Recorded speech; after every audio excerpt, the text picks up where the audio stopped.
Good evening. I hope you've had a wonderful day today. Welcome to BVJ's Bedtime Stories.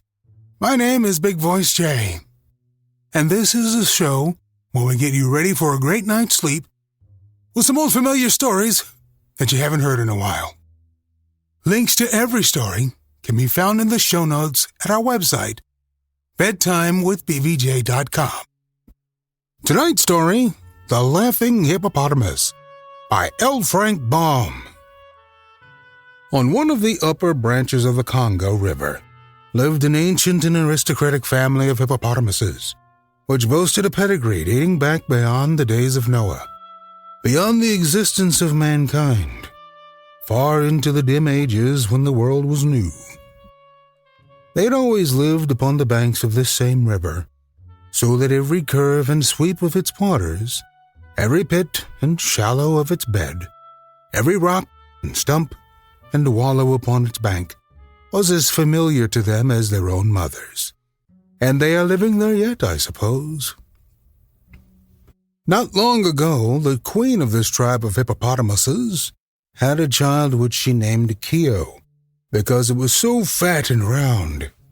Still, that you may not be misled, I will say that in the hippopotamus language, Kio, properly translated, means fat and lazy, instead of fat and round. However, no one called the queen's attention to this error, because her tusks were monstrous, long and sharp, and she thought Kio the sweetest baby in the world. He was indeed all right for a hippopotamus. He rolled and played in the soft mud of the riverbank, and waddled inland to nibble the leaves of the wild cabbage that grew there, and was happy and contented from morning till night. And he was the jolliest hippopotamus that ancient family had ever known. His little red eyes were forever twinkling with fun, and he laughed his merry laugh on all occasions, whether there was anything to laugh at or not. Therefore the people who dwelt in that region called him Ippy, the Jolly One, though they dared not come anigh him on account of his fierce mother, and his equally fierce uncles and aunts and cousins, who lived in a vast colony upon the riverbank. And while these people, who lived in little villages scattered among the trees, dared not openly attack the royal family of hippopotamuses, they were amazingly fond of eating hippopotamus meat whenever they could get it. This was no secret to the hippopotamuses. And again, when the people managed to catch these animals alive, they had a trick of riding them through the jungles as if they were horses, thus reducing them to a condition of slavery.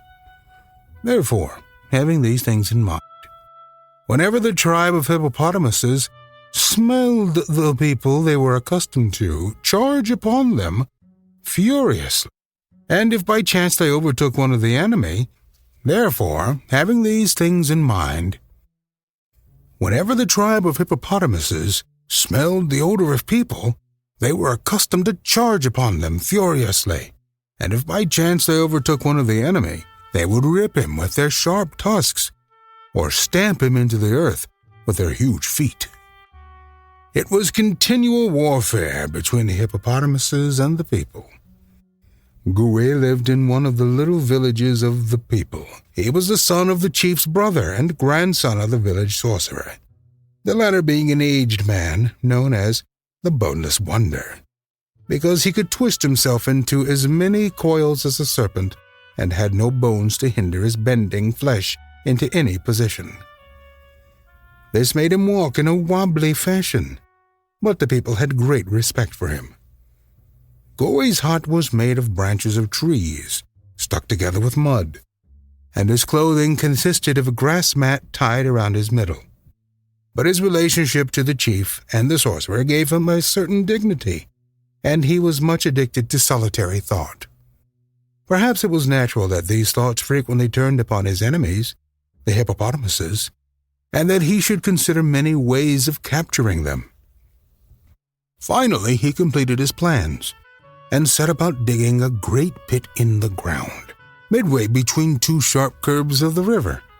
When the pit was finished, he covered it over with small branches of trees and strewed earth upon them, smoothing the surface so artfully that no one would suspect there was a big hole underneath. Then Gooey laughed softly to himself and went home to supper. That evening the queen said to Keo, who was growing to be a fine child for his age, "I wish you'd run across the bend and ask your Uncle Nicky to come here. I have found a strange plant, and want him to tell me if it is good to eat." The Jolly One laughed heartily as he started upon his errand, for he felt as important as a boy does when he is sent for the first time to the corner grocery to buy a yeast cake.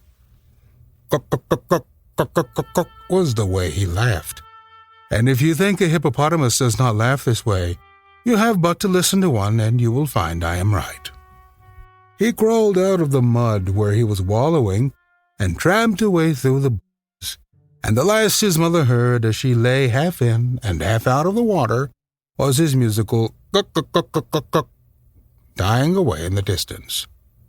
Keo was in such a happy mood that he scarcely noticed where he stepped, so he was much surprised when, in the middle of a laugh, the ground gave way beneath him, and he fell to the bottom of Gooey's deep pit.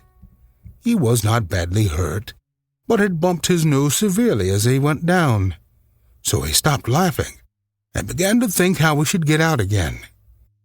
Then he found the walls were higher than his head, and that he was a prisoner. So he laughed a little at his own misfortune, and the laughter soothed him to sleep, so that he snored all through the night till daylight came. When Gooey peered over the edge of the pit next morning, he exclaimed, "Why, 'tis Ippy, the Jolly One!" Keo recognized the scent of a man and tried to raise his head high enough to bite him, seeing which Gooey spoke in the hippopotamus language, which he had learned from his grandfather, the sorcerer. "Have peace, little one. You are my captive."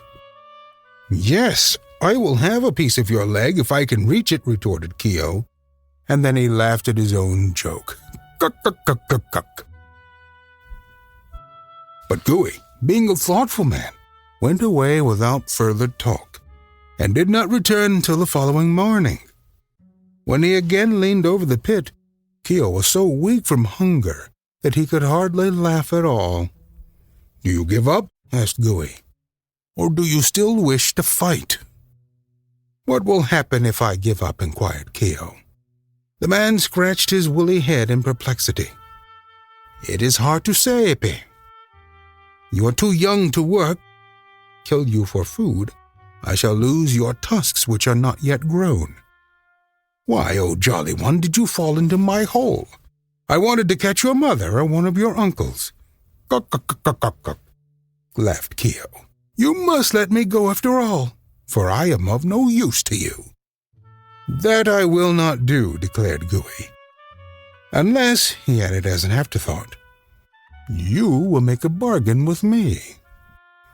"Let me hear about this bargain, for I am hungry," said Keo. "I will let you go if you swear by the tusks of your grandfather that you will return to me in a year and a day and become my prisoner again." The youthful hippopotamus paused to think, for he knew it was a solemn thing to swear by the tusks of his grandfather, but he was exceedingly hungry, and a year and a day seemed a long time off. So he said, with another careless laugh, "Very well. If you will now let me go, I swear by the tusks of my grandfather to return to you in a year and a day and become your prisoner." Gooey was much pleased, for he knew that in a year and a day Keo would be almost full grown. So he began digging away one end of the pit and filling it up with the earth until he had made an incline which would allow the hippopotamus to climb out. Keo was so pleased when he found himself upon the surface of the earth again that he indulged in a merry fit of laughter, after which he said, "Goodbye, Gooey. In a year and a day you will see me again." Then he waddled away toward the river to see his mother and get his breakfast, and Gooey returned to the village. During the months that followed, as the man lay in his hut or hunted in the forest, he at times heard the faraway "kuk-kuk-kuk-kuk," the laughing hippopotamus. But he only smiled to himself and thought, "A year and a day will soon pass away." Now when Keo returned to his mother safe and well, every member of his tribe was filled with joy, for the Jolly One was a general favorite. But when he told them that in a year and a day he must again become the slave of the man, they began to wail and weep, and so many were their tears that the river rose several inches. Of course, Keo only laughed at their sorrow, but a great meeting of the tribe was called and the matter discussed very seriously. "Having sworn by the tusks of his grandfather," said Uncle Nicky, "he must keep his promise. But it is our duty to try in some way to rescue him from death or a life of slavery." To this all agreed, but no one could think of any method of saving Keo from his fate.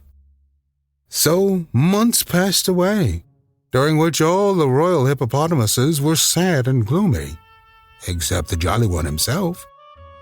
Finally, but a week of freedom remained to Keo, and his mother, the queen, became so nervous and worried that another meeting of the tribe was called. By this time, the laughing hippopotamus had grown to enormous size and measured nearly 15 feet long and 6 feet high, while his sharp tusks were whiter and harder than those of an elephant. "Unless something is done to save my child," said the mother, "I shall die of grief." Then some of her relations began to make foolish suggestions, but presently Uncle Nep, a wise and very big hippopotamus, said, "We must go to Glinkomok and implore his aid." Then all were silent, for it was a bold thing to face the mighty Glinkomok. But the mother's love was equal to any heroism. "I will myself go to him, if Uncle Nep will accompany me," she said quickly. Uncle Nep thoughtfully patted the soft mud with his forefoot and wagged his short tail leisurely from side to side. "We have always been obedient to Glinkomok, and show him great respect," said he, "for I fear no danger in facing him. We'll go with you." All the others snorted approval, being very glad they were not called upon to go themselves. So the Queen and Uncle Nep, with Keo swimming between them, set out upon their journey. They swam up the river all that day and all the next, until they came at sundown to a high rocky wall, beneath which was the cave where the mighty Glinkomok dwelt. This fearful creature was part beast, part man, part fowl and part fish. It had lived since the world began. Through years of wisdom it had become part sorcerer, part wizard, part magician, and part fairy. Mankind knew it not, but the ancient beasts knew and feared it. The 3 hippopotamuses paused before the cave, with their front feet upon the bank and their bodies in the water, and called in chorus a greeting to Glinkomok. Instantly thereafter the mouth of the cave darkened, and the creature glided silently toward them. The hippopotamuses were afraid to look upon it, and bowed their heads between their legs. "We come, O Glinkomok, to implore your mercy and friendly assistance," began Uncle Nep, and then he told the story of Keo's capture, and how he had promised to return to the man. "He must keep his promise," said the creature in a voice that sounded like a sigh. The mother hippopotamus groaned aloud. "But I will prepare him to overcome the man and to regain his liberty," continued Glinkomok. Keo laughed. "Lift your right paw," commanded Glinkomok. Keo obeyed, and the creature touched it with his long, hairy tongue. Then it held 4 skinny hands over Keo's bowed head, and mumbled some words in a language unknown to man or beast or fowl or fish. After this it spoke again in hippopotamese. "Your skin has now become so tough that no man can hurt you. Your strength is greater than that of 10 elephants. Your foot is so swift that you can distance the wind. Your wit is sharper than the bullthorn. Let the man fear, but drive fear from your own breast forever. For of all your race, you are the mightiest." Then the terrible Glinkomok leaned over, and Keo felt its fiery breath scorch him as it whispered some further instructions in its ear. The next moment it glided back into its cave, followed by the loud thanks of the 3 hippopotamuses, who slid into the water and immediately began their journey home. The mother's heart was full of joy. Uncle Nep shivered once or twice as he remembered a glimpse he had caught of Glinkomok. But Keo was as jolly as possible, and, not content to swim with his dignified elders, he dived under their bodies, raced all around them, and laughed merrily every inch of the way home. Then all the tribe held hijinks and praised the mighty Glinkomok for befriending their queen's son. And when the day came for the Jolly One to give himself up to the man, they all kissed him goodbye without a single fear for his safety. Keo went away in good spirits, and they could hear his laughing, guk, guk, guk, guk, long after he was lost in sight in the jungle. Gooey had counted the days and knew when to expect Keo, but he was astonished at the monstrous size to which his captive had grown, and congratulated himself on the wise bargain he had made. And Keo was so fat that Gooey determined to eat him, that is, all of him he possibly could, and the remainder of the carcass he would trade off to his fellow villagers. So he took a knife and tried to stick it into the hippopotamus, but the skin was so tough that the knife was blunted against it.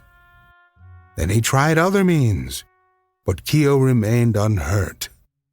And now indeed the Jolly One laughed his most gleeful laugh, till all the forest echoed, "Guk, guk, guk, guk, guk." And Gooey decided not to kill him, since that was impossible, but to use him for a beast of burden. He mounted upon Keo's back and commanded him to march. So Keo trotted briskly through the village, his little eyes twinkling with merriment. The others were delighted with Gooey's captive, and begged permission to ride upon the Jolly One's back. So Gooey bargained with them for bracelets and shell necklaces and little gold ornaments, until he had acquired quite a heap of trinkets. Then a dozen men climbed upon Keo's back to enjoy a ride. And the one nearest his nose cried out, "Run, Mud Dog, run!" And Keo ran. Swift as the wind he strode, away from the village, through the forest and straight up the river bank. The men howled with fear, the Jolly One roared with laughter, and on they rushed. Then before them, on the opposite side of the river, appeared the black mouth of Glinkomok's cave. Keo dashed into the water, dived to the bottom, and left the people struggling to swim out.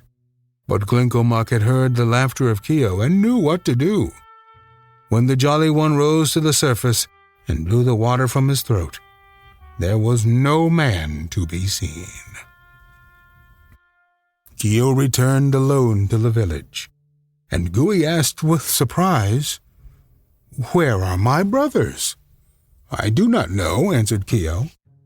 "I took them far away, and they remained where I left them." Gooey would have asked more questions then, but another crowd of men impatiently wanted to ride on the back of the laughing hippopotamus. So they paid the price and climbed to their seats, after which the foremost said, "Run, Mud Wallower, run!"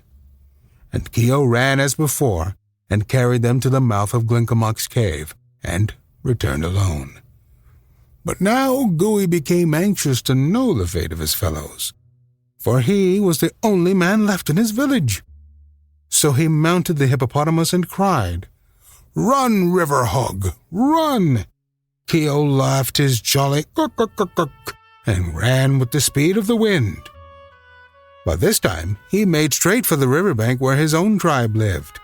and when he reached it, he waded into the river, dived to the bottom, and left Gooey floating in the middle of the stream.